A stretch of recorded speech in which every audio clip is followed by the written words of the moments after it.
Seems like every day I turn on the news and there's a new story about the measles outbreak and steps being taken by local governments. According to the CDC, already as of April 2019, there are 626 cases of measles that have been confirmed. We're easily on track to surpass the record-setting years before. So in 2000, scientists believed that measles was essentially a dead disease eliminated from the population. Why this resurgence just 9 years later?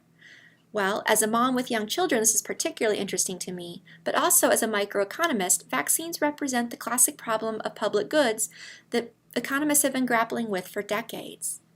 The heart of economics is that individuals carefully, and sometimes not so carefully, weigh out the costs and benefits of their decisions.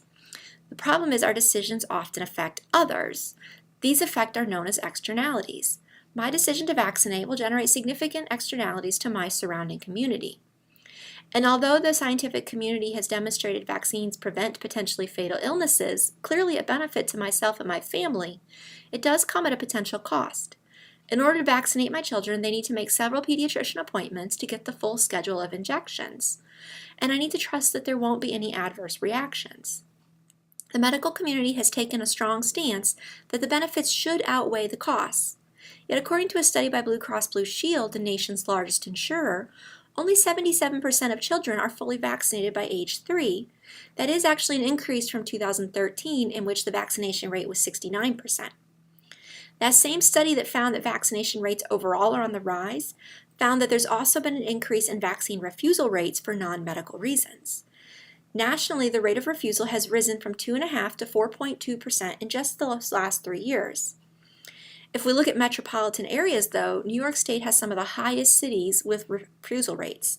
For instance, Nassau, Suffolk, Dutchess, and New York City have refusal rates of over 10%, and Staten Island has a refusal rate of over 25%. So why this rise in refusal rates? Well, the concept of herd immunity represents an Achilles heel to the public good problem. We don't need 100% vaccination compliance in order to essentially kill a contagious disease. Scientists estimate we need 90 to 95% compliance, and then something known as herd immunity takes over and will protect the remaining 5 to 10%.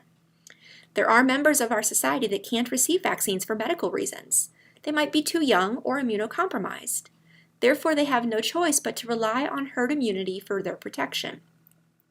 But there's nothing stopping other medically able people from refusing to vaccinate as well, in their hopes of receiving the herd immunity without bearing any perceived costs of vaccination.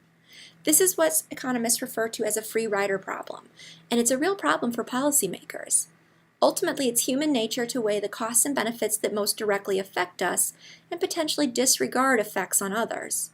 Measles is still a rare disease that most of us have no real memory of watching its effects firsthand. Therefore, for many understandably cautious and nervous parents, benefits might feel hypothetical. Yet social media bombards us with anecdotes and potentially misinformation regarding costs. It's tipping the cost-benefit scales, and the free rider problem is starting to win. That's why we're seeing more and more confirmed cases, and it's why there's calls on politicians to force vaccinations. So for instance, it's why the mayor of New York City instituted a significant fine for individuals that refuse to vaccinate, and it was recently upheld by a Brooklyn judge. Regardless of your opinion on these types of rules, they represent just one of the many challenging questions that econ students and practicing economists have to work through in our efforts to help guide policymakers.